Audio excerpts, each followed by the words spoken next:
Hello good evening everyone. My name is Kiran Kuhar और मैं हूँ आपकी पेपर 2 यूजीसी नेट ज्योग्राफी की ट्रेनर। लाइव क्लास शुरू हो गई है, जल्दी से जल्दी सब लोग जो क्लास है वो ज्वाइन करो।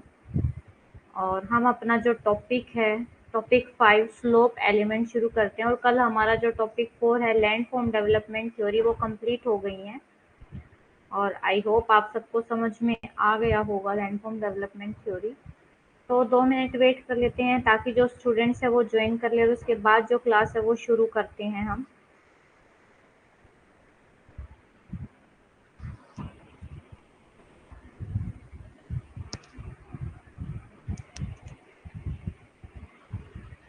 तो आज हमारा जो टॉपिक है वो रहेगा स्लोप एलिमेंट, और साथ ही साथ हम अपना जो नेक्स्ट टॉपिक है, स्लोप एलिमेंट छोटा सा टॉपिक है, और उसके बाद जो हमारा टॉपिक शुरू होने वाला है वो है आपका टॉपिक 6, जिसमें आप सी फ्लोर स्प्रेडिंग और आपका जो दूसरी थ्योरी है थ्योरी ऑफ आइसोस्टेसी। तो ये दोनों टॉपिक आज हम कंप्लीट कर देंगे, ये जो तीनों टॉपिक हैं।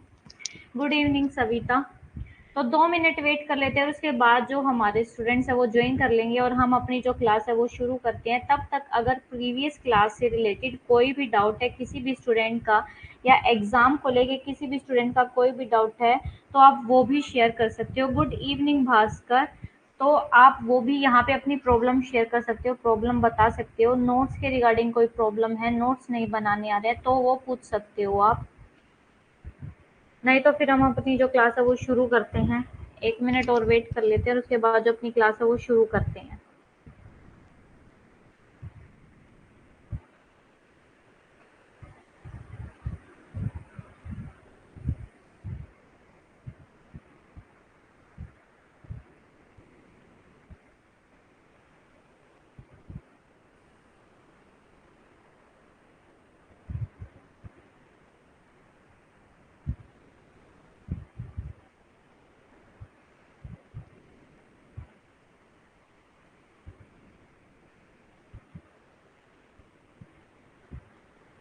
तो क्लास करते हैं अब हम शुरू, अगर किसी को कोई भी डाउट नहीं है। Let's start our session. और इसका जो मैंने पीडीएफ है वो आपको कल ही दे दिया था। कल ही आपका पीडीएफ जो है अपलोड हो गया था। तो अब जो हम टॉपिक पढ़ेंगे ना, वो पढ़ेंगे स्लोप के बारे में, कि स्लोप क्या होता है। उससे पहले देख लो, ये है आपका जो आपका कल हमने क्या किया था, हमने एलसी किंग किया था। और उस एलसी किंग में मैंने आपको बताया था, जो आपके एलसी किंग है ना, उन्होंने जो स्लोप है, स्लोप के 4 एलिमेंट्स के नाम बताए थे, जिसमें आपका समिट, स्कार्प, डेब्रीज, स्लोप और आपका पेडिमेंट, ये 4 इन्होंने दिए थे। और ये आपके यूजीसी नेट एग्जाम में ये क्वेश्चन पूछा जाता है। तो देखिए आप, समिट किसको बोलते हैं, स्कार्प, और देखो ये है हमारा। तो देखो ये जो सबसे ऊपर का ये जो कन्वेक्स शेप आपका जो होती है इसकी, किसी भी पहाड़ी की, उसको बोलते हैं क्रस्ट, या सुमिट को आप, इसको आप क्या बोल सकते हो, समिट, SUMMIT,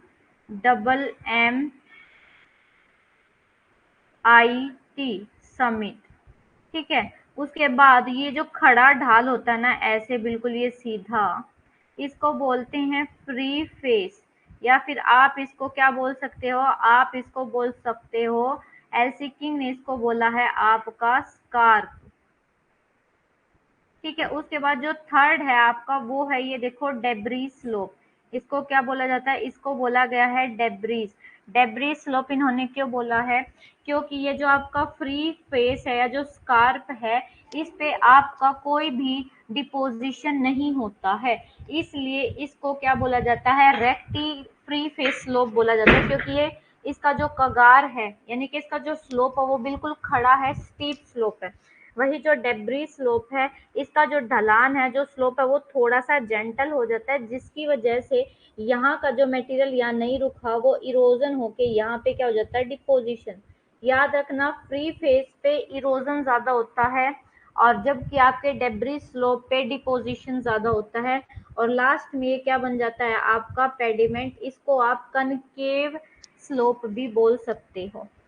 जबकि डेविस की भाषा में याद रखना, सुमिट, स्कार्प, डेब्री स्लोप और पेडिमेंट। ठीक है, तो अब पढ़ लेते हैं। ये आपका जो है, मैंने आपको जो स्लोप है, स्लोप के जो ये टाइप है वो बता दिए, स्लोप के किस पार्ट को क्या बोला जाता है। तो अब ये देखो, आपका सबसे पहले है स्लोप एलिमेंट है कुछ, इसमें सबसे पहला एलिमेंट है आपका सुमीटियल कन्वेक्सिटी। अब ये सुमीटियल कन्वेक्सिटी क्या होता है, ये देखो, ये रहा डायग्राम। ये जो आपका सबसे ऊपर वाला भाग और गुंबद शेप है, यानी कि डोम शेप, डोम शेप को आप क्या बोल सकते हो, कन्वेक्स शेप है। ठीक है, इसको बोला जाता है क्रेस्ट, या फिर इसको सुमीटियल कन्वेक्सिटी भी बोला जाता है। अब ये बताया गया है कि ये जो आपका क्रस्ट पार्ट है, ये जो सुमीटियल कन्वेक्सिटी है, ये बनता कैसे है। तो देखो, ये देखो, इसमें क्या मिलता है, convex segment is found at the hill crust, यानी कि जो आपकी पहाड़ी है, पहाड़ी के क्रस्ट पर, टॉप पर हमें कन्वेक्स, कन्वेक्स कैसी शेप होती है, कन्वेक्स शेप होती है डोम शेप, ऐसी, ऐसे आपको शेप मिलेगी। और इस एलिमेंट को क्या बोला गया है, आपका सुमीटियल कन्वेक्सिटी। सुमिट का मतलब होता है सबसे शीर्ष वाला भाग, और कन्वेक्सिटी का मतलब होता है आपका कि आपका जो शेप है वो कैसी है। तो कन्वेक्स का मैंने बता दिया, शेप डोम शेप होती है, इसलिए इसको सुमीटियल कन्वेक्सिटी बोलते हैं, या फिर आप इसको सिंपल कन्वेक्स एलिमेंट भी बोल सकते हो। ठीक है, तो जो ये कन्वेक्स स्लोप है, if convex element dominates the hill slope profile is also, देखो, इस कन्वेक्स स्लोप को आप वैक्सिंग स्लोप भी बोलते हो। क्यों? Because it grows in height upward and in dimension downward. ये कहते हैं कि आपका जो कन्वेक्स स्लोप है ना, इस कन्वेक्स स्लोप को या सुमीटियल कन्वेक्सिटी को हम वैक्सिंग स्लोप भी बोल सकते हैं। क्यों?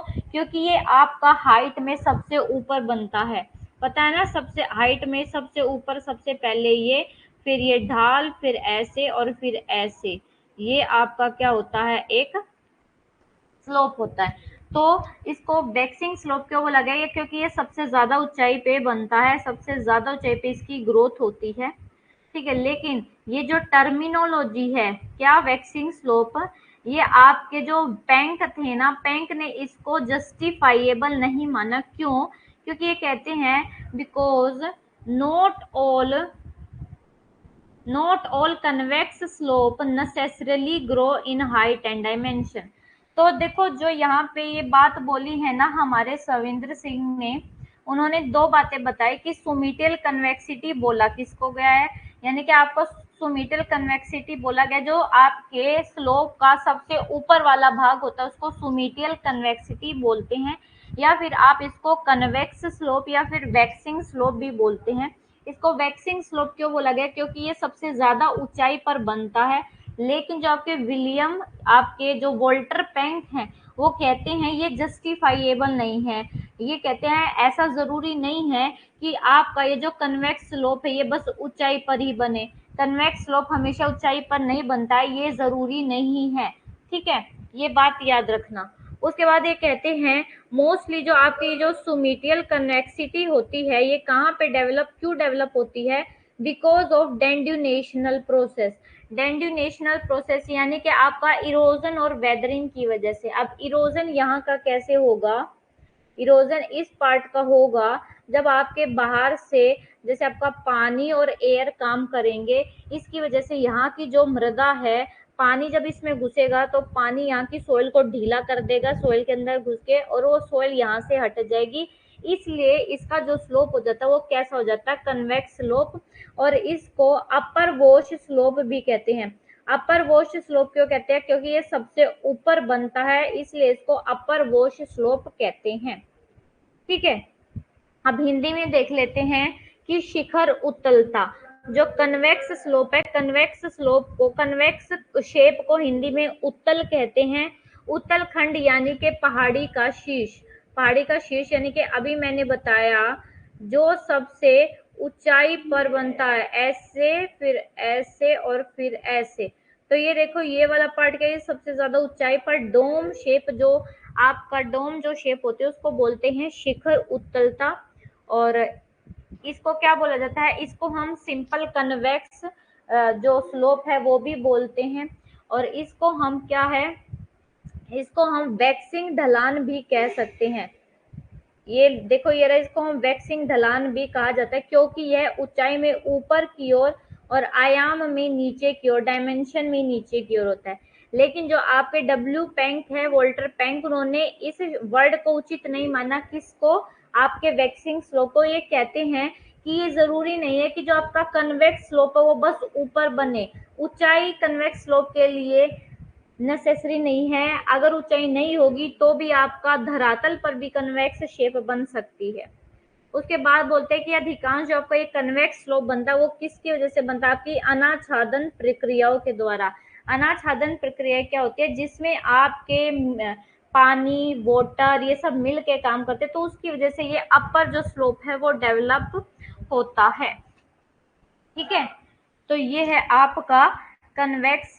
तो ये आपका जो फर्स्ट जो चीज है ना वो मैंने आपको समझा दिया। कौन सी? ये जो आपका सबसे ऊपर है सुमीटियल कन्वेक्सिटी, या इसको आप कन्वेक्स स्लोप भी बोल सकते हो। अब नेक्स्ट हमें पढ़ना है ये खड़ा कगार, बिल्कुल स्कार्प। ठीक है, अब ये पढ़ना है ये कैसे बनता है। यहाँ तक आप सबको समझ में आ गया? एक बार ये कंप्लीट करा के फिर देखती हूँ आपकी प्रॉब्लम। अब आपका जो सेकंड आपका स्लोप का एलिमेंट है उसको बोला गया है आपका फ्री फेस एलिमेंट। ठीक है, सेकंड आपका क्या है? इसको बोला गया है फ्री फेस। फ्री फेस यानी कि ये कौन से वाला है? सबसे पहले ये देखो, ये शेप है, ये आपका सबसे माउंटेन का सबसे ऊपरी भाग। ठीक है, कन्वेक्स। फिर ऐसे ये खड़ा जो भाग है ये वाला, और उसके बाद ये ऐसे थोड़ा सा झुका और फिर ऐसे नीचे ले। तो ये जो आपका खड़ा भाग है इसको बोला जाता है फ्री फेस। अब क्या कहते हैं? Element of field slope represent wall like, यानी कि एक दीवार जैसा। दीवार क्या आपने कभी टेढ़ी मेढ़ी दीवार देखी है? क्या आपने कभी ऐसी दीवार देखी है जिग जैग में? नहीं ना। दीवार हमेशा बनाई जाती है, हम स्ट्रेट बनाते हैं। आपको पता है, आप घर में रहते हो, उस घर में आपकी दीवारें बिल्कुल स्ट्रेट होती है ना। तो ये जो फ्री फेस स्लोप है ये वॉल लाइक यानी कि दीवार के जैसा इसका स्ट्रक्चर है। ठीक है, और यहाँ पे ये क्या बोलते हैं?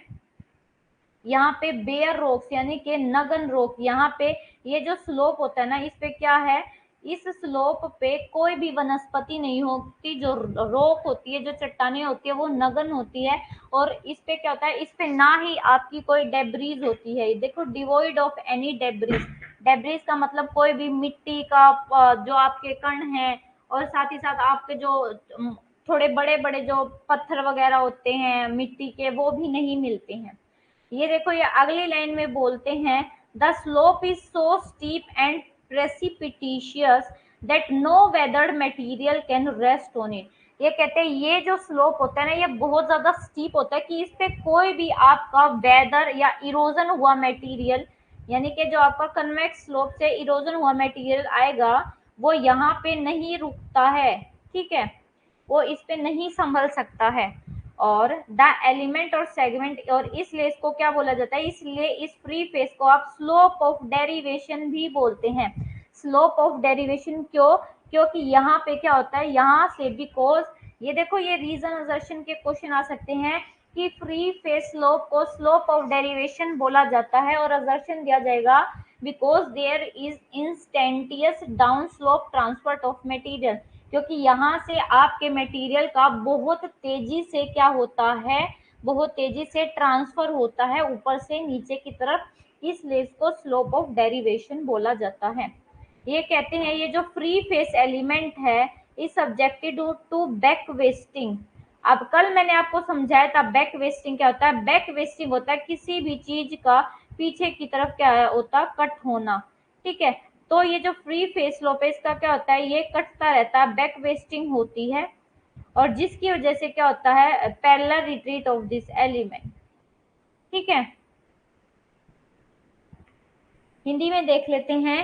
फ्री फेस यानी कि आपका पहाड़ी ढलान का तत्व नंगी चट्टानों की दीवार जैसी तीव्र ढलान का प्रतिनिधित्व करता है। यानी कि नगन चट्टानें होती है, तीव्र ढलान होती है, यानी कि स्टीप स्लोप होता है, यानी कि बहुत खड़ा ढाल होता है, बिल्कुल ऐसे जिसपे कोई खड़ा ही नहीं हो पाए, ना तो इस पे कोई वनस्पति होती है और ना इस पे कोई मलबा मिलता है। और ये क्या है, इस पे कोई भी आपकी जो अपेक्षित सामग्री है ना, कोई भी अपेक्षित सामग्री इस पर टिक नहीं सकती। और दूसरा कहता है इस तत्व को या खंड को क्या बोला जाता है, व्युत्पत्ति का ढलान, यानी कि स्लोप ऑफ डेरिवेशन बोला जाता है। क्यों बोला जाता है इसको व्युत्पत्ति का ढलान? क्योंकि इसमें सामग्रियों का तत्कालीन ढलान परिवहन होता है, क्योंकि यहाँ से जो आपके मटेरियल है मलबा, उसका लगातार एकदम से क्या हो जाता है, लगातार एकदम से इसका हो जाता है ट्रांसपोर्टेशन होता है। ठीक है, उसके बाद बोलते हैं मुक्त फेस तत्व को बैक वेस्टिंग।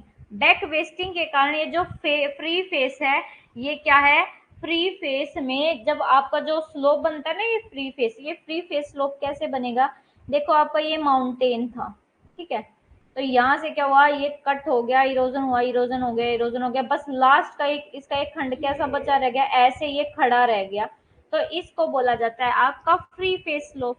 ठीक है, ये पैरेलल रिट्रीट के कारण क्या होता है, ये पीछे हटता है।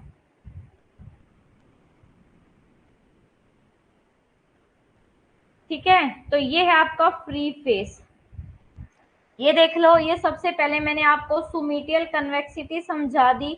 ये फ्री फेस देखो बिल्कुल सीधा है, यहाँ पे कोई भी आपका इरोजन, यहाँ पे कोई भी आपका डिपोजिशन नहीं होता है। इरोजन तो सबसे ज्यादा होगा लेकिन डिपोजिशन बिल्कुल नहीं होगा, इसलिए इसको स्लोप ऑफ डेरिवेशन बोलते हैं। क्यों? क्योंकि यहाँ पे किसी भी पदार्थ का ठहरना नहीं हो पाएगा, वो सीधा यहाँ से कहाँ ठहरेगा, इस रेक्टिलिनियर स्लोप पे। अब थर्ड जो है वो पढ़ेंगे हम रेक्टिलिनियर स्लोप। ठीक है, अब इस रेक्टिलिनियर स्लोप के भी कुछ नाम है वो आपको याद रखने हैं। तो देखो, जो आपका रेक्टिलिनियर एलिमेंट है ये कैसा है, द स्ट्रेट और linear segment of hill slope profile between upper free face and lower concave element is called rectilinear element. यानी कि क्या कहते हैं, आपके फ्री फेस और ये जो नीचे कनकेव स्लोप है, इसके बीच में ये जो एक लाइन जैसा आपका स्लोप है उसको बोला जाता है रेक्टिलिनियर स्लोप। ठीक है, अब ये कहते हैं कि इसको कांस्टेंट और यूनिफॉर्म या फिर रेगुलर स्लोप बोलते हैं। अब रेक्टिलिनियर को कांस्टेंट, यूनिफॉर्म और रेगुलर स्लोप क्यों बोलते हैं? क्योंकि यहाँ पे क्या होता है, यहाँ पे जो है because of uniform nature of slope, क्योंकि यहाँ पे जो आपके पूरे स्लोप का नेचर है वो कैसा है, यूनिफॉर्म है, यानी कि जेंटल स्लोप हो जाता है आपका, सेम है यहाँ पे स्लोप। ऐसा नहीं है कि कहीं पे खड़ा है कहीं पे ऐसे हुआ, कहीं पे खड़ा है कहीं पे ऐसा है, क्या है, यूनिफॉर्म है ऐसे। उसके बाद बोलते हैं, यानी ये कहते हैं, देखो आपका अगर आप नीचे से यहाँ से कनकेव से रेक्टिलिनियर की तरफ जाओ तो ऊंचाई क्या होगी, बढ़ेगी, लेकिन अगर ऊपर से नीचे आओगे तो जो आपकी हाइट है वो क्या होगी, कम होगी। तो ये क्या है, या इसलिए इसको स्लोप ऑफ डेरिवेशन, सॉरी, इसलिए इसको कांस्टेंट या यूनिफॉर्म या फिर रेगुलर स्लोप बोला गया, क्योंकि यहाँ पे क्या होता है, रेगुलर, अगर नीचे से ऊपर जाए तो आपकी जो ऊंचाई है वो बढ़ जाती है, और अगर ऊपर से नीचे है तो ऊंचाई क्या है, घट जाती है। और इसको देखो डेब्रीज स्लोप भी बोलते हैं। अब डेब्रीज स्लोप क्यों बोलते हैं, क्योंकि यहाँ पे आपका मलबे का डिपोजिशन हो जाता है। आपके फ्री फेस पे मलबे का डिपोजिशन नहीं होता, बट रेक्टिलिनियर पे मलबे का डिपोजिशन हो जाता है। ठीक है, अब ये कहते हैं the angle of rectilinear segment is controlled and determined by angle of repose of debris. और देखो इसको क्या बोलते हैं, इसको रिपोज स्लोप भी बोलते हैं। ठीक है, इसको इसका नाम याद रखना कि इसको रिपोज, क्योंकि यहाँ से क्या होता है, यहाँ से आपकी जो डेब्रीज है वो कंट्रोल होती है, डेब्रीज का यहाँ पे डिपोजिशन होता है, यहाँ पे डेब्रीज रुक जाती है, इसको इसलिए इसको बोला जाता है रिपोज स्लोप। और ये भी मेंशन किया जाता है कि यहाँ पे जो आपकी ये डेब्रीज है ना, डेब्रीज क्या होती है, आपको ये मलबा की एक थिक मोटी परत जो वो बिछ जाती है, और ये क्या, ये स्टेशनरी नहीं होती है, ये कैसी होती है, मोबाइल होती है। ठीक है, और इसलिए रेक्टिलिनियर एलिमेंट को डेब्रीज कंट्रोल्ड स्लोप बोला गया है। ये सारे नेम आपको याद रखने हैं। हिंदी में देख लो, रेक्टिलिनियर तत्व क्या होता है, आपके ऊपरी फ्री फेस यानी कि मुक्त सतह और नीचे के जो कनकेव आपका एलिमेंट है उसके बीच एक सीधी और रैखिक खंड को एक खंड मतलब एक सीधी और लीनियर लाइन को रेक्टिलिनियर लाइन कहते हैं। ठीक है, उसके बाद बोलते हैं कि इसमें क्या है, इस ढलान कोण को हम क्या क्या बोलते हैं, स्थिर, एक समान या नियमित ढलान भी इसको कहा जाता है, क्योंकि इसके जो ढलान है, ढलान में धीरे धीरे वृद्धि या धीरे धीरे क्या होता है, इंक्रीज होता है। धीरे धीरे वृद्धि कब होती है, धीरे धीरे वृद्धि होगी जब हम नीचे से ऊपर की तरफ जाएंगे, और धीरे धीरे कमी कब आएगी, जब ऊपर से नीचे की तरफ आएंगे। और इसलिए इस तत्व को क्या बोला जाता है, मलबा ढलान भी बोला जाता है। ठीक है, और ये भी बोला गया है कि ये जो है ना, ये स्थिर नहीं है, ये गतिशील है। ये मलबे की जो एक लेयर जम जाती है, ये क्या है, ये स्थिर नहीं है, ये गतिशील है, इसमें निरंतर गति होती रहती है। ठीक है, और यही कारण है, इसमें गति होने के कारण जो आपका मलबा है वो क्या होता है, इस इसलिए इसको मलबा नियंत्रित ढलान कहा जाता है। अब आपका एक है, आपका लास्ट बच गया, वो है कनकेव एलिमेंट।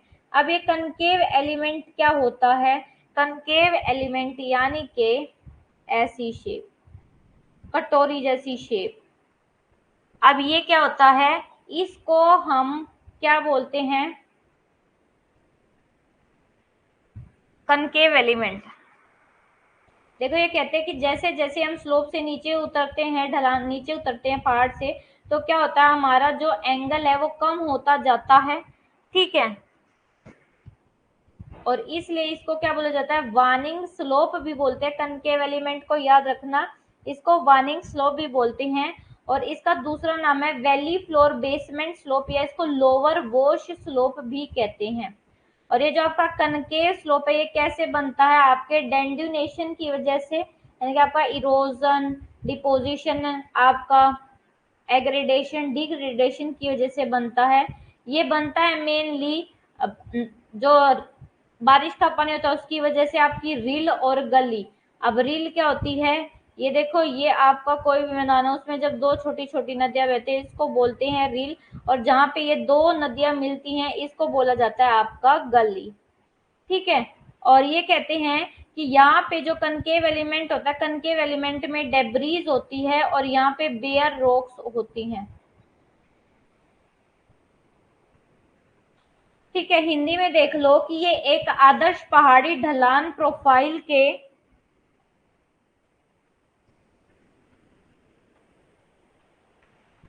एक मिनट, ये कहते हैं कि ये जो आपका पहाड़ी है, पहाड़ी के ढलान प्रोफाइल के बेसल खंड को हमेशा क्या करता है, अवतल तल की विशेषता होती है। ये क्या है, पहाड़ी के बिल्कुल ढलान पर बनता है, ढलान यानी कि बिल्कुल लो बेस पर बनता है। और इसमें क्या है, इसमें आपकी जो हाइट है वो बिल्कुल कम होती है, घट जाती है। और इसको क्या बोला जाता है, इसको वैली फ्लोर बेसमेंट स्लोप या इसको निचला वॉश स्लोप भी कहा जाता है। और ये मुख्य रूप से वर्षा के और रिल और गली के कटाव द्वारा ये बन जाता है। ठीक है, तो ये चार एलिमेंट है। अगर किसी को स्लोप के चार एलिमेंट नहीं समझ में आए हैं, पहले वो बता दो।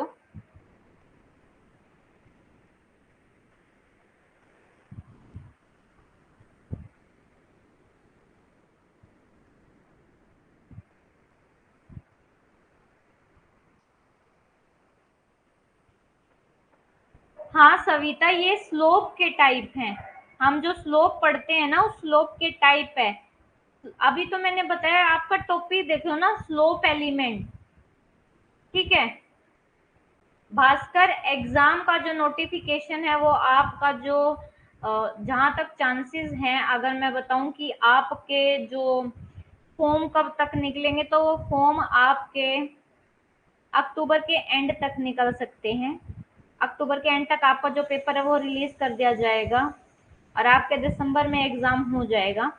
और अगर मैं बोलूँ पीवाईक्यू के लिए कौन सी बुक लेनी है, तो मैं आपको बोलूंगी कि पीवाईक्यू के लिए कोई बुक मत लो, ठीक है। अगर आपको पीवाईक्यू सोल्व करनी है तो उसके लिए ना बस एक ऐप बताई हुई है मैंने, जिसको बोला जाता है फ्रेंड जियो ऐप है, आप उसको प्ले स्टोर से डाउनलोड कर लो। और उस फ्रेंड जियो ऐप पे ना सिर्फ आपके ज्योग्राफी के पेपर 2 के सारे क्वेश्चन 2009 से लेके 2023 तक अब तक के सारे क्वेश्चन पेपर है, और वो फ्री ऑफ कॉस्ट है। उस पे कोई भी आपकी कॉस्ट नहीं है। जब आपका मन किया आप वो खोल सकते हो। अगर आपको पर्टिकुलर जैसे जियोमॉर्फोलॉजी के टॉपिक सोल्व करने हैं तो वर्ल्ड ज्योग्राफी में जाओगे उसके लास्ट ऑप्शन पर, उस वर्ल्ड ज्योग्राफी में आपको सबके अलग अलग एमसीक्यू मिल जाएंगे। जियोमॉर्फोलॉजी के अलग एमसीक्यू, आपके ओशनोग्राफी के अलग, क्लाइमेटोलॉजी के अलग, जो पेपर में आए हैं। और हमें जो क्वेश्चन सोल्व करने हैं वो पेपर के अकॉर्डिंग करने हैं। हमें ना तो यहाँ पे यूपीएससी के क्वेश्चन सोल्व करके देखने हैं, ना किसी और गवर्नमेंट एग्जाम के। हमें यहाँ पे जो क्वेश्चन सोल्व करने हैं वो सिर्फ ज्योग्राफी के सोल्व करने हैं, और वो भी सिर्फ जो हमारे एग्जाम में आए हुए हैं, ठीक है। तो जो है मैं आपको कोई भी आपको बुक रिकमेंड नहीं कर रही हूँ, मैं आपको रिकमेंड कर रही हूँ सिर्फ, क्या रिकमेंड कर रही हूँ,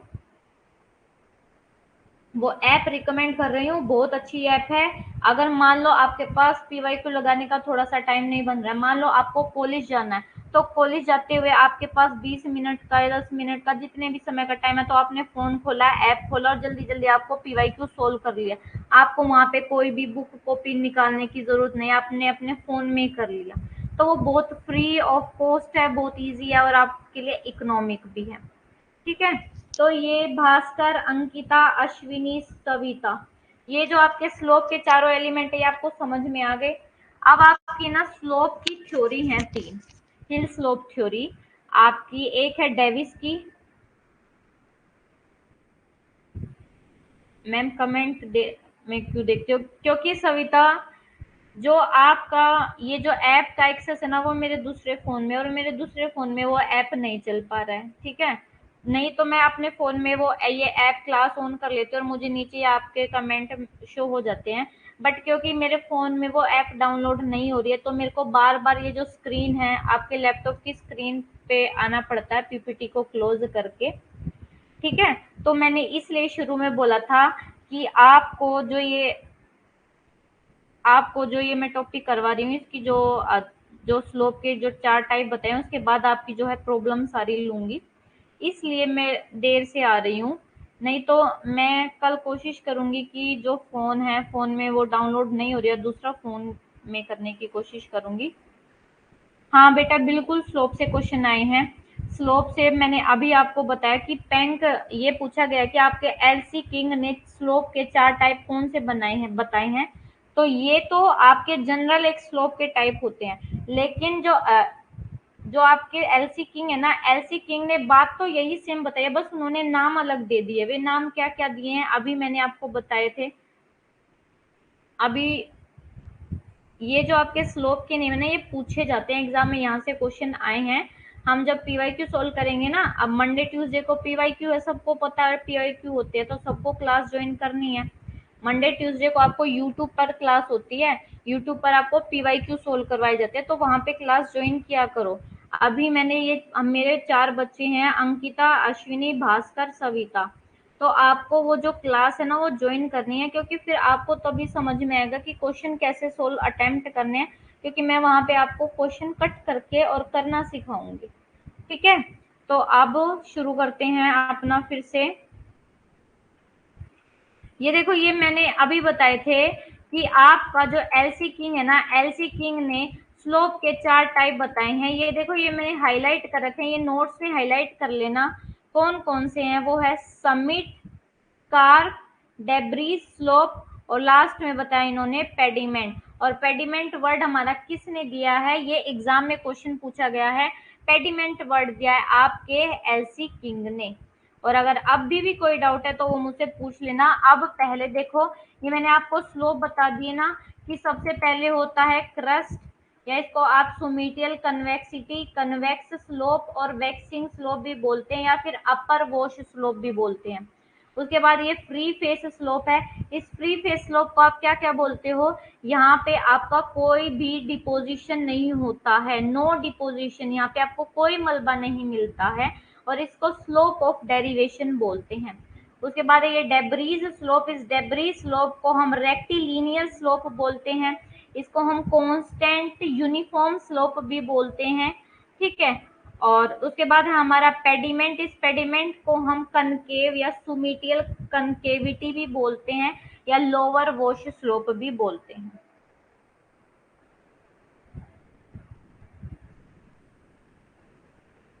ठीक है, तो ये मैंने आपको करा दिए हैं। अब देखो, ये आपके लिए ज्यादा इम्पोर्टेंट नहीं है, ये आपको बेशक से याद नहीं करना है, बस ये देख लो। अब आपका जो स्लोप है ना, स्लोप को किस बेस पे डिवाइड कर रखा है, तो स्लोप के ना टाइप है। स्लोप का जेनेटिक क्लासिफिकेशन किया। जेनेटिक का मतलब है कि उनके ओरिजिन के बेस पे, कि कैसे उनका ओरिजिन हुआ है। तो सबसे पहले जो स्लोप का टाइप है वो है टेक्टोनिक स्लोप। टेक्टोनिक स्लोप यानी कि आपकी जो ये प्लेट मूवमेंट करती है ना, उनकी वजह से आपके स्लोप का ओरिजिन होता है। दूसरा है इरोजनल स्लोप। इरोजनल स्लोप यानी कि ये पहाड़ है। अब स्लोप कैसे बनेगा, ये पहाड़ बिल्कुल ऐसे लेटा हुआ है, ये देखो ये पहाड़ बिल्कुल ऐसे लेटा हुआ, अब ये स्लोप कैसे बनेगा, आपकी विंड आई, विंड ने इस वाले पार्ट पे काम किया, अभी इसकी शेप कैसी होगी, ऐसे ऐसे ऐसे और ऐसे, तो ये क्या हो गया, ये स्लोप बन गया आपका, ठीक है। तो इरोजनल स्लोप यानी कि इरोजन की वजह से, जब आपका एयर विंड काम करती है, इरोजन, उसकी वजह से आपके स्लोप का इरोजन होता है।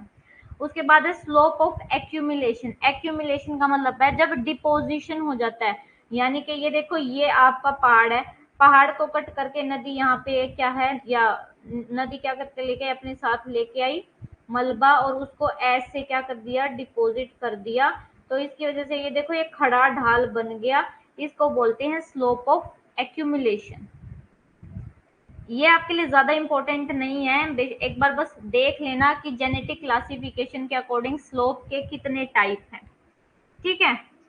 अब है आपका, जो आपके आर्थर यंग हैं, आर्थर यंग ने क्वांटिटेटिव क्लासिफिकेशन। क्वांटिटेटिव क्लासिफिकेशन यानी कि एक क्वांटिटी में हमने उस स्लोप को क्या कर दिया, नंबरिंग दे दी, कि इतने से इतना अगर झुका हुआ है तो इस स्लोप ये होगा, इतने से, तो ये क्या है, ये क्वांटिटी की बेस पे आपके जो आर्थर यंग हैं उन्होंने सेवन जो स्लोप है, स्लोप को 7 पार्ट्स में डिवाइड कर दिया, कि 0.9 से 0.50 कैसा होगा, वेरी जेंटल स्लोप होगा, फिर जेंटल स्लोप 2.0 से 5.0, मॉडरेट स्लोप 5.0 से इतना, ठीक है। तो ये आपको याद नहीं करने हैं, आपके लिए ये इंपॉर्टेंट नहीं है, ये एग्जाम में नहीं पूछा गया है। उसके बाद ये देखो, अब आपकी थ्योरी है। अब आपको एक बात याद रखना है, ये जो इनके नेम है ना, ये आपसे इन नेम से ही क्वेश्चन पूछे गए आज तक। आपसे पूछा गया कि स्लोप डिक्लाइन थ्योरी क्या है, देखो ये मैच द फॉलोइंग में दिए दिए गए, slope decline theory, slope replacement theory और पैरेलल रिट्रीट थ्योरी। तो जो स्लोप डिक्लाइन थ्योरी है वो है आपकी विलियम मॉरिस डेविस की। स्लोप रिप्लेसमेंट थ्योरी वो किसकी है, आपके स्लोप रिप्लेसमेंट थ्योरी है आपके, स्लोप रिप्लेसमेंट थ्योरी किसकी है आपकी,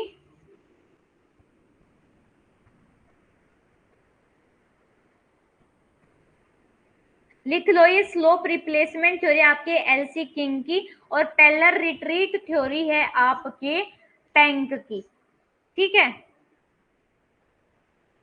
ये देखो ये आपकी slope decline theory William Morris Davis की, आपका ये देखो slope decline theory William Morris Davis की, रिप्लेसमेंट टैंक की, पैरेलल रिट्रीट आपके एलसी किंग की। ओह एक मिनट, लाइट ही चली गई, वेट।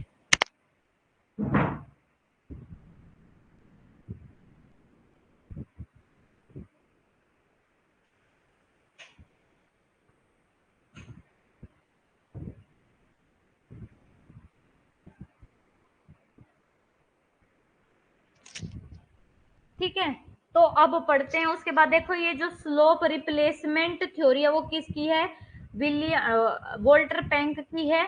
और आपका जो लास्ट है ये hill slope cycle theory, parallel retreat theory है किसका है, एलसी किंग का। बहुत इजी है, इसमें कुछ भी याद नहीं करना है। अभी बताती हूँ, इस डायग्राम से समझो पहले। इस डायग्राम से तीनों थ्योरी में डिफरेंस समझना है। सबसे पहले नंबर पे याद करनी है आपको क्या, decline theory, slope decline theory किसकी है, विलियम मॉरिस डेविस की।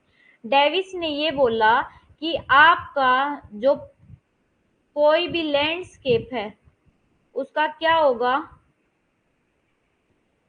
उस इसकी जो चौड़ाई है ना, चौड़ाई तो इतनी रहेगी, बस इसकी ये जो हाइट है ना वो कम हो जाएगी।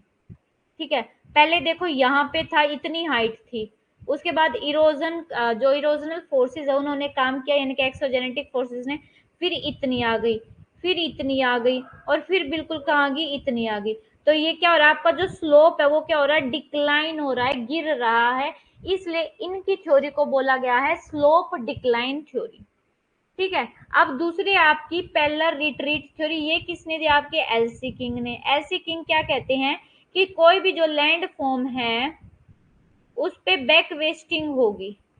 ठीक है, तो क्या है, उसकी जो चौड़ाई है ना, चौड़ाई कम होगी, लेकिन उसकी जो हाइट है ना वो वैसी बनी रहेगी।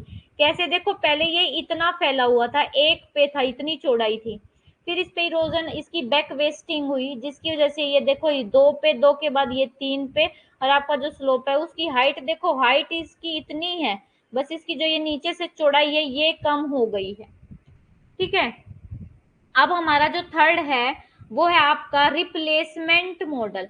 अब रिप्लेसमेंट मॉडल में जो आपके पैंक है, पैंक ने क्या बोला, ना तो आपके लैंड फॉर्म की जो हाइट है वो छोटी होती है, ना आपके लैंड फॉर्म की जो चौड़ाई है वो कम होती है। इसमें क्या होता है, बस आपका जो स्लोप है ना वो रिप्लेस हो जाते हैं। यानी कि देखो, पहले आपका ये स्लोप यहाँ पे था, अब इसकी जो डायरेक्शन है वो ऐसे हो गई।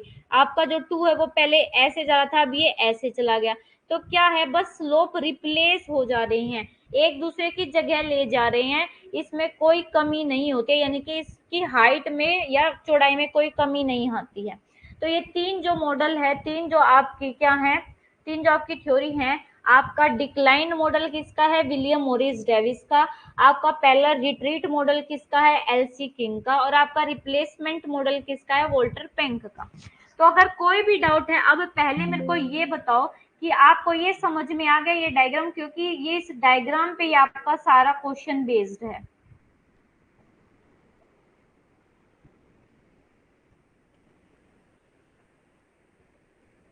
टाइम, अंकिता, टेलीग्राम पर जो आपका क्या कहते हैं, टेलीग्राम ग्रुप आपका बना हुआ है,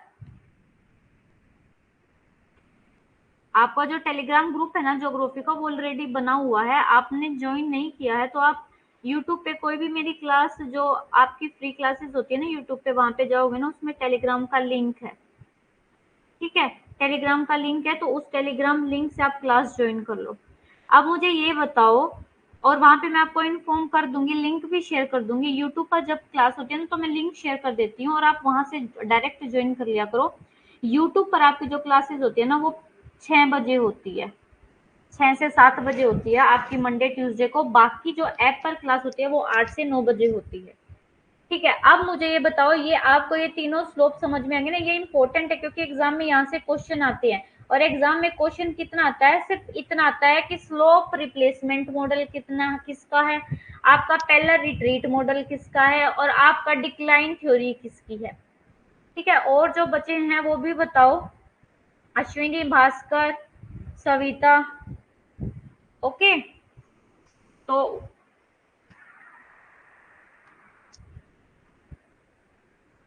और बेटा ये हो सकता है कि आपकी जो ज्योग्राफी है ना, ज्योग्राफी की 2 क्लासेस शुरू हो जाएं, क्योंकि आपका जो सिलेबस है वो कंप्लीट करवाना है 2-3 महीनों में ही, तो 2 क्लासेस हो सकती हैं दिन की। तो चल रही है आगे, अब पढ़े इन थ्योरी को, क्या बोला गया है, जल्दी से बताओ। इन थ्योरी को अब आगे पढ़ें।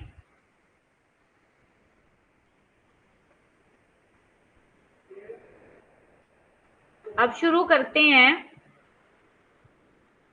अब सबसे पहले ये पढ़ते हैं आपका स्लोप डिक्लाइन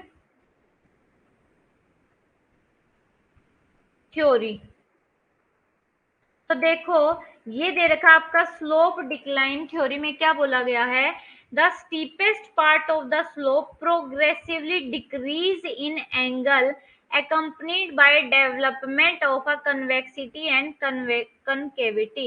ये कहते हैं कि जो स्टीपेस्ट पार्ट है ना, ये जो स्टीपेस्ट पार्ट है इसका क्या हो जाता है, ये डिक्लाइन करने लग जाता है, ये छोटा हो जाता है, इसकी हाइट छोटी हो जाती है, ठीक है, लेकिन इसकी जो चौड़ाई है वो उतनी रहती है, इसकी जो पूरी शेप है वो उतनी रहती है, लेकिन ये कन्वेक्स से ये किस में चेंज हो जाता है, कनकेव में। ओके, तो याद रखना ये स्लोप डिक्लाइन थ्योरी किसकी है, कि ढलान का सबसे जो तीव्र भाग है उत्तलता और अवतलता के विकास के साथ कोण में क्या आ जाती है, कमी आ जाती है, और इसको क्या बोला जाता है, स्लोप डिक्लाइन मॉडल। ये विलियम मॉरिस डेविस का है, जो कैसे है कि पहले इतनी हाइट थी, अब उसकी हाइट कितनी होगी, इतनी हो गई, उसके बाद इसकी हाइट इतनी हो गई, उसके बाद इसकी हाइट क्या है, इतनी हो गई, लेकिन इनकी जो चौड़ाई है ना, चौड़ाई सबकी क्या है, सेम है, इक्वल है, बस हाइट कम हो जाती है। ओके, उसके बाद ये देखो, अब स्लोप रिप्लेसमेंट मॉडल में क्या बोला गया है, कि जो आपका मैक्सिमम एंगल है वो क्या हो जाता है, डिक्रीज थ्रू रिप्लेसमेंट, यानी कि इसमें ना तो कोई छोटा होता है ना कोई बड़ा होता है, बस इसमें क्या हो जाता है, ये डिक्रीज कैसे हो रहा है, एक दूसरे को रिप्लेस करके, ठीक है। आपका जो जेंटल स्लोप है, जेंटल स्लोप में क्या हो जाता है, चेंज हो जाता है, बस इतना याद रखना। उसके बाद आपका पेलर रिट्रीट मैंने आपको बता दिया, ये वही बातें लिख रखी है, इनको हिंदी में अपने कॉपी में नोट्स में लिख लेना, ये आपको इतना डिफिकल्ट याद करने की जरूरत नहीं, क्योंकि इतना आपसे नहीं पूछा जाता है। ओके, ये कहते हैं the maximum angle remain constant, यानी कि जो मैक्सिमम हाइट है, ये जो लेंथ है ना, ये तो इतनी रहती है, लेकिन इसकी जो ये विड्थ है ना, ये क्या हो जाती है, ये कम हो जाती है, पहले ये इतनी थी, उसके बाद ये देखो हाइट इतनी है, बट इसकी विड्थ इतनी होगी, उसके बाद ये इतनी हो गई, ये किसकी वजह से होती है, ये बैक वेस्टिंग है। बैक वेस्टिंग क्या होता है, पीछे की तरफ हटन, पीछे की तरफ किसी भी का भी इरोजन होने की वजह से, ठीक है।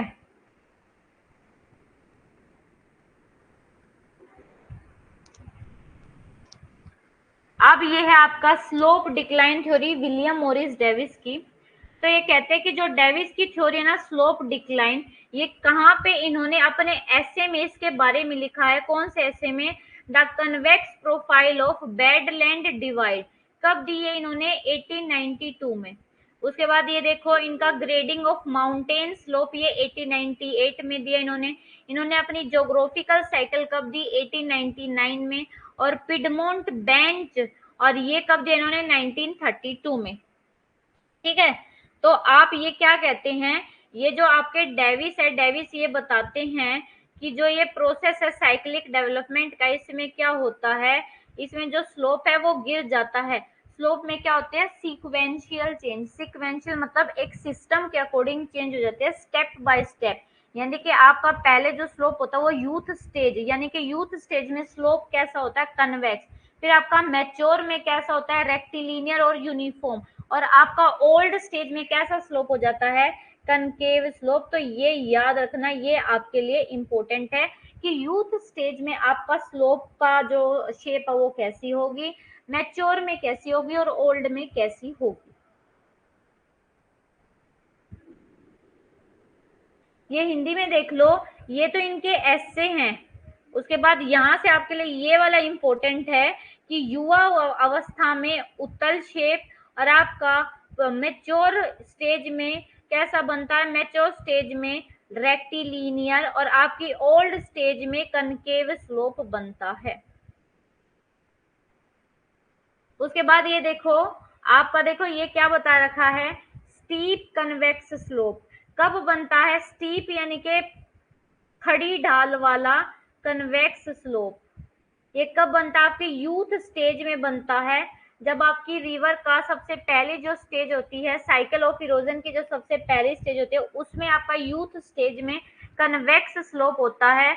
और इस यूथ स्टेज में क्या होता है, आपका जो स्लोप का रिट्रीट है वो बहुत कम होता है।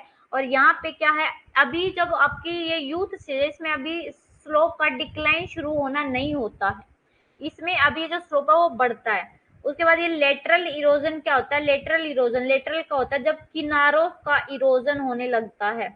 किनारों का जब इरोजन होगा ना, तो इस किनारों का इरोजन होने की वजह से आपकी जो नदी की चौड़ाई है ना वो बढ़ जाती है। ठीक है, तो इसकी वजह से क्या होता है, आपकी लेंथ कम हो जाती है और चौड़ाई उतनी ही रहती है। आ गया समझ में? यही पॉइंट है ना विलियम मॉरिस डेविस का। विलियम मॉरिस डेविस यही प्रूव करना चाहते हैं ना कि उनकी जो चौड़ाई है वो क्या रहती है, वो कम हो जाती, वो क्या हो जाती है, चौड़ाई तो आपकी उतनी रहती है, लेकिन आपकी जो ये हाइट है ये क्या हो जाती है, कम हो जाती है। ठीक है,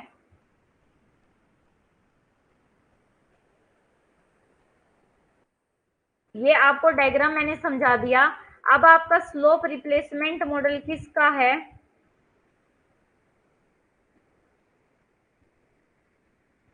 ये है आपका पेंक का। ठीक है, पेंक ने अपने जो स्लोप मॉडल ये कब दिया था, अपने डाइमोर्फोलॉजी एनालिसिस यानी कि मोर्फोलॉजिकल एनालिसिस, ये इनकी बुक है, उसमें ये इन्होंने दिया था। और इसमें इन्होंने बताया था कि ये जो आपका स्लोप रिप्लेसमेंट मॉडल है ये क्या होता है, इसमें आपका जो वर्टिकल इरोजन है, वर्टिकल इरोजन कौन करता है, वर्टिकल इरोजन यानी कि आपका देखो ये वर्टिकल इरोजन कैसे होता है, ये नॉर्थ टू साउथ वाला, जिसकी वजह से गहराई बढ़ती है। ठीक है, इस वर्टिकल इरोजन आपकी नदियां करती है यूथ स्टेज में, उसकी वजह से जो स्लोप का आधार होता है ना ये वाला, ये क्या हो जाता है, ये इसका डेंडिनेशन की वजह से रिमूव हो जाता है और ये ट्रांसपोर्ट करके आगे चला जाता है। ठीक है, और इसकी वजह से आपका जो स्लोप है वो क्या हो जाता है, रिप्लेस हो जाता है। मान लो पहले यहाँ पे स्लोप था ऐसा, ठीक है ये, लेकिन यहाँ पे आपका क्या हुआ, यहाँ पे आपका जो नदी है, नदी ने वर्टिकल इरोजन किया, तो अब ये कैसा हो गया, ऐसा जेंटल में चेंज हो गया। तो इस लेन के मॉडल को क्या बोला जाता है, रिप्लेसमेंट थ्योरी। डब्ल्यू पेंग का ढाल प्रतिस्थापन सिद्धांत, ये ढाल प्रतिस्थापन सिद्धांत इन्होंने अपनी डाइमोर्फोलॉजी एनालिसिस बुक में दिया था, याद रखना इस बुक का नाम। और इसमें इन्होंने बताया कि जो आपका वर्टिकल इरोजन है यानी कि ऊर्ध्वाधर कटाव है, उसके द्वारा अनाच्छादन होता है, यानी कि इरोजन और वेदरिंग होती है, और उससे हमारा जो ये ढाल है उसकी जो शेप है वो चेंज हो जाती है। यानी कि पहले अगर वो स्टीप था तो उसके बाद इसका वर्टिकल इरोजन होने की वजह से ये जेंटल में चेंज हो जाएगा, या फिर अगर ये जेंटल में है तो ये रेक्टिलिनियर में चेंज हो जाएगा। इसलिए इनके मॉडल को क्या बोला जाता है, प्रतिस्थापन, या क्या बोला जाता है, रिप्लेसमेंट मॉडल। अब आपका जो लास्ट है वो लास्ट आपका हिल स्लोप साइकिल और parallel retreat theory. Parallel retreat theory किसके, आपके एलसी किंग ने। एलसी किंग ने जो आपका साउथ अमेरिका ने उसकी बहुत केयरफुल ऑब्जर्वेशन की थी, और ये क्या बताता है, ये बताता है the evolution of hill slope is related to concept of paddy plane cycle.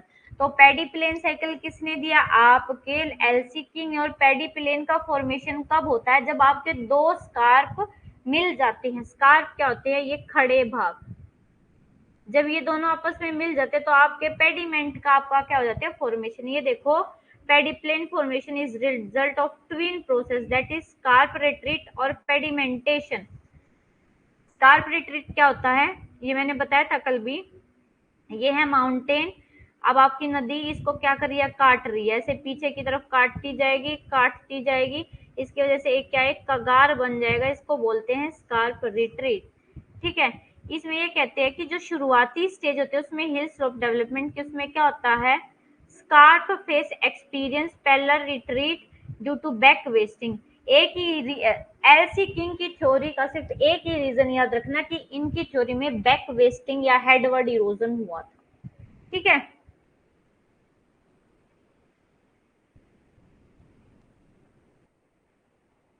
ये जो आपके लिए हाईलाइटेड वर्ड है पेडिपिलिन साइकिल और हिल स्लोप इवोल्यूशन थ्योरी, ये किसकी, आपके विलियम मॉरिस डेविस की।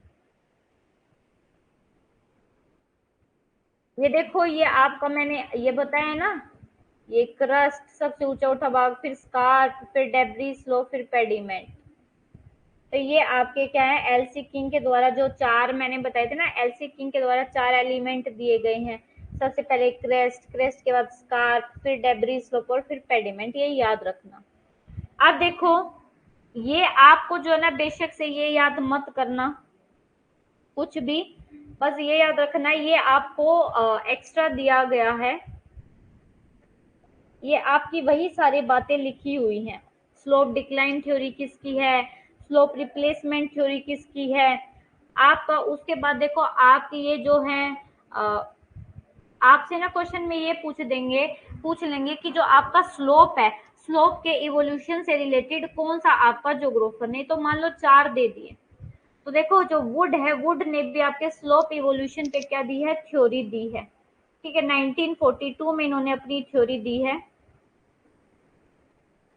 ओके, उसके बाद ये hill slope cycle theory LC king की मैंने बता दिया। और उसके बाद है आपका आर ए, ये बस आपको बस पढ़ना है। आर ए सेवेगर ने भी, इनका भी इम्पोर्टेंट रोल है। ए एन स्ट्रोलर ने भी दिया है। उसके बाद ये जो आपका फिशर लेमैन मॉडल है ना, इसके मॉडल को और क्या बोला जाता है, याद रखना, इसके मॉडल को हम क्लिफ, इसके मॉडल में क्लिफ का रिसेशन, क्लिफ क्या होता है, भृगु। ठीक है, अब वो भृगु आपको नहीं समझ में आएगा, रहने दो, बस अभी इतना ही याद रखना। फिशर लेमैन मॉडल किसका है, आपके फिशर लेमैन का ही है। उसके बाद आपका प्रोसेस रिस्पॉन्स मॉडल किसका है, आर्थर यंग का। बस इनके नाम याद रखने हैं, और इनमें बताने के लिए, पढ़ने के लिए आपका कुछ भी नहीं है। यहाँ पे आपका ये जो हिल स्लोप थ्योरी है, ये जो कंसेप्ट है, ये आपका खत्म हो जा रहा है। आज आपका ये जो टॉपिक 5th है ना, ये मैंने आपका कंप्लीट करवा दिया है। अब अगर किसी को कोई डाउट है क्लास से रिलेटेड, बता दो मुझे। कोई भी अगर कुछ चीज नहीं समझ में आई है, आपको हिल स्लोप थ्योरी नहीं समझ में आई है, आपको रिप्लेसमेंट थ्योरी नहीं समझ में आई है, आपको पेलर रिट्रीट थ्योरी नहीं समझ में आई है, तो आप पूछ लो कि मैम ये समझ में नहीं आया, तो मैं आपको अभी साथ में ही बता दूंगी। भास्कर, अंकिता, अश्विनी, सविता।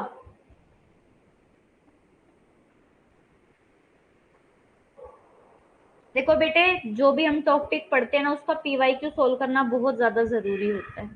ठीक है, और जो जो हम ये साथ में पढ़ रहे हैं ना, जैसे अब आपके पास कमेंट बॉक्स है, तो आप यहाँ साथ साथ लिख सकते हो कि स्लोप रिप्लेसमेंट थ्योरी का, स्लोप रिप्लेसमेंट मॉडल दिया वोल्टर पेंक ने, पेलर रिट्रीट मॉडल दिया एलसी किंग ने, आपका डिक्लाइन थ्योरी दी है विलियम मॉरिस डेविस ने। ठीक है, तो ये सब है, आप साथ साथ लिखते रहोगे, और आपकी बहुत अच्छी प्रैक्टिस हो जाएगी, और आपको ऐसे क्या है, घूमना नहीं पड़ेगा। ठीक है, ये जो टॉपिक है आप सबको पता है, मैंने कल ही अपलोड कर दिया था, ये पीडीएफ आपका अपलोड हो गया है। और अगर अब कोई डाउट है क्लास से रिलेटेड, तो जल्दी, या आपका कोई और प्रीवियस टॉपिक है, कोई डाउट है, तो बता दो। अभी 5 मिनट हैं आपके पास, आपकी क्लास ओवर होने पे 5 मिनट है, तो आप बता दो अगर कोई भी डाउट है ना, पेपर से या एग्जाम से रिलेटेड, कुछ एग्जाम का नहीं पता है, एग्जाम आपको एग्जाम के रिगार्डिंग कुछ नहीं पता है कि मैम एग्जाम कैसे सोल्व करना है, या आपको एग्जाम का पैटर्न नहीं पता है, पहले तो मुझे ये बताओ भी, चार बच्चे, इनमें से सबसे अभी फर्स्ट टाइम एग्जाम कौन देगा, दिसंबर में जो फर्स्ट टाइम एग्जाम है वो कौन देने वाला है, बताओ एक बार। फर्स्ट टाइम दिसंबर में जो एग्जाम है वो कौन देगा।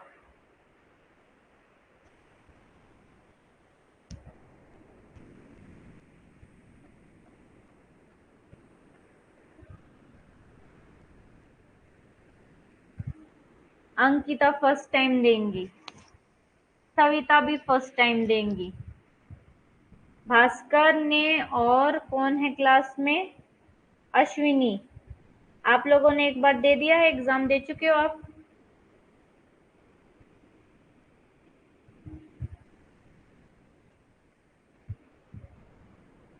बेटे अगर आप फर्स्ट टाइम एग्जाम दे रहे हो ना, तो हर चीज समझ के जानी बहुत जरूरी है। सबसे पहले तो ये बात समझ के जाओ कि आपके दो पेपर होते हैं एक साथ। भास्कर ने भी नहीं दिया है तो कोई बात नहीं, अभी समझा रही हूँ कि आपके दो पेपर होंगे एक साथ, पेपर 1 पेपर 2। पेपर 1 में होते हैं आपके 50 क्वेश्चन, और पेपर 2 में होते हैं आपके 100 क्वेश्चन। अगर मैं आपको बताऊं कि आपको सबसे पहले पेपर में एलिजिबल होने का ही क्या क्राइटेरिया है, तो दोनों पेपर में 40% मार्क्स, यानी कि आपके कम से कम 30 क्वेश्चन सेकंड पेपर में, यानी कि 40 क्वेश्चन सेकंड पेपर में और 20 क्वेश्चन फर्स्ट पेपर में होने चाहिए, ताकि आप एलिजिबल हो जाओ। और उसके बाद फिर उन एलिजिबल कैंडिडेट में से चार्टर आपकी जो है लिस्ट निकाली जाती है कि टॉप नंबर किसके हैं, लोएस्ट नंबर किसके हैं, फिर एवरेज निकाल के और आपकी लिस्ट जारी की जाती है। अगर आपका पेपर 1 शिफ्ट में होता है तो आपका जो रिजल्ट है वो सिर्फ किस पे आएगा, क्वेश्चन बेस्ड आएगा कि आपके 91 क्वेश्चन होने चाहिए तो आपका जीआरएफ हो जाएगा, 98 होने चाहिए जीआरएफ हो जाएगा। लेकिन जब अगर आपका 2 शिफ्ट में एग्जाम होता है तो आपका जो पेपर है वो परसेंटाइल में आता है रिजल्ट, ठीक है। और जब परसेंटाइल में रिजल्ट आता है तो वो बहुत गड़बड़ वाला रिजल्ट आता है और वो आपके हाथ में नहीं है। आपके हाथ में सिर्फ कितना है, मेहनत करना है, हार्ड वर्क करना है। तो आपका जो पेपर 2 है ना, पेपर 2 में आपकी देखो ये 10 यूनिट है, 10 यूनिट का जितना सिलेबस मैं करवा रही हूँ ना, बस इतना कर लेना। इसमें से अपने नोट्स बना लो, सब कुछ क्लियर है, नोट्स अच्छे हैं और नोट्स बना लो। नोट्स बना के डेली जो टॉपिक होता है उसकी रिवीजन करो डेली। ऐसे नहीं है कि पूरा पूरा लिखना है नोट्स में, ये छोटे छोटे पॉइंट लिखने हैं। बड़ा बड़ा लिखोगे तो लास्ट लास्ट टाइम पे रिवीजन नहीं कर पाओगे। छोटा छोटा लिखो ताकि आपकी जो रिवीजन है ना वो अच्छी हो जाए। ओके। और उसके बाद क्या करो, आपने नोट्स बनाए, नोट्स बनाने के बाद उनकी रिवीजन की। रिवीजन करने के बाद क्या करो, उनकी रिवीजन करने के बाद आप अपने पीवाईक्यू सोल्व करो। किसी भी पेपर को क्लियर करने का, टारगेट करने का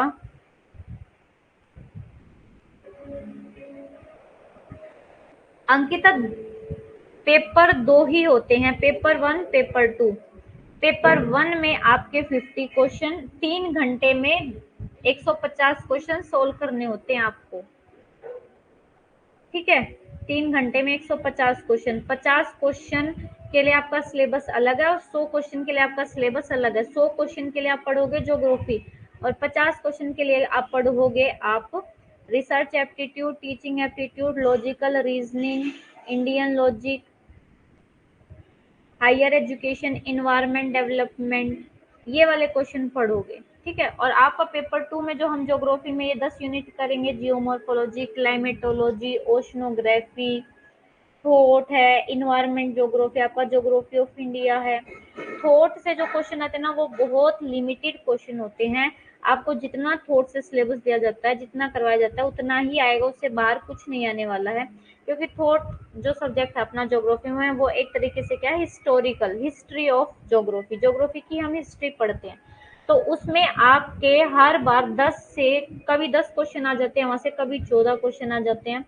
तो 10 क्वेश्चन है तो इसका मतलब 20 नंबर आपके वहीं से सोल्व हो जाते हैं, ठीक है। तो मेहनत करनी है। और ये जो टॉपिक है आप सबको क्लियर हो गया है, जिसको क्लियर नहीं हुआ है वो बता दो। पेपर में कैसे कैसे क्वेश्चन आते हैं ये तो हम जब यूट्यूब पे क्वेश्चन सोल्व करेंगे ना मंडे ट्यूसडे को, तब हमारे सोल्व हो जाएंगे, आपको पता चल जाएगा कि पेपर में स्टेटमेंट वाले क्वेश्चन कैसे आते हैं। पेपर में हमारे 5 तरीके का पैटर्न फॉलो होता है। सविता, रिमोट सेंसिंग के क्वेश्चन बिल्कुल भी कठिन नहीं होते, बिल्कुल भी मुश्किल नहीं होते हैं, इजी क्वेश्चन आते हैं। और आपके रिमोट सेंसिंग से बहुत लिमिटेड क्वेश्चन आते हैं, वो क्योंकि अभी आपने क्वेश्चन देखे तो आपको लग रहा होगा कि ये रेजोल्यूशन क्या होता है और इनका जो ये स्पेक्ट्रल रेजोल्यूशन पूछ लेते हैं आपसे, वो तो आप लोगों को पता ही नहीं है। लेकिन वो बहुत छोटा सा पार्ट है, आपको बहुत थोड़ा सा करना है। सिर्फ 3 दिन का आपका रिमोट सेंसिंग का सिलेबस है, यानी कि आपका 4 से 5 क्लास होंगी रिमोट सेंसिंग में, उसमें ही हो जाएगा। और आपका जो पूरा जो कार्टोग्राफी है वो भी आपका 4 से 5 दिन में कंप्लीट हो जाएगा। तो जो आपका ये ज्योग्राफिकल टेक्निक वाला सिलेबस है ना, वो बिल्कुल भी हार्ड नहीं है, वो बहुत इजी सिलेबस है आपका। आपको अभी क्वेश्चन देके वो बहुत हार्ड लग रहे होंगे बट वो बहुत इजी है। और जब आप हम क्लास में ये ज्योग्राफिकल टेक्निक करेंगे ना तो उसमें आपको समझ में आ जाएगा। ओके। और अगर कोई भी डाउट है क्लास के रिगार्डिंग तो आप वो बता दो। हाँ, प्रैक्टिकल के जो क्वेश्चन होते हैं, जैसे आपका स्टेट से क्वेश्चन आते हैं, आपको उसमें एवरेज निकालने को दे देते हैं, आपका परसेंटेज निकालने को दे देते हैं, ठीक है। तो वो एवरेज और परसेंटेज निकालना या परसेंटाइल निकालना दे देते हैं, वो इजी क्वेश्चन होते हैं, वो हम क्लास में करेंगे। जब हमारा ये यूनिट 9 होएगी ना ज्योग्राफिकल टेक्निक की, उसमें हम ये सोल्व करेंगे। आपको अभी ये मत सोचो कि हार्ड है हार्ड है, हार्ड हार्ड सोचोगे तो हार्ड ही लगेगा और वो सोल्व नहीं होंगे, इवन पेपर में भी बैठ के सोल्व नहीं होंगे। अभी छोड़ दो, हार्ड कुछ नहीं है, सब इजी है। जब हम समझेंगे ना तो वो बहुत इजी लगेगा। अभी जैसे मैं आपको करवाती हूँ, ये आपको इजी लगता है, आपको समझ में आ जाता है, क्योंकि अभी तक आपने वो पार्ट समझा नहीं है, तो इसलिए आपको हार्ड लगता है। जब हम ज्योग्राफिकल टेक्निक पे आएंगे तो आपको ये पार्ट भी, ये पोर्शन भी इजी लगेगा। ओके, तो अब मिलते हैं कल, हमारी क्लास होगी कल इसी टाइम पे 8 से 9 बजे, और हम कल अपना जो टॉपिक 6 है उसको पढ़ेंगे।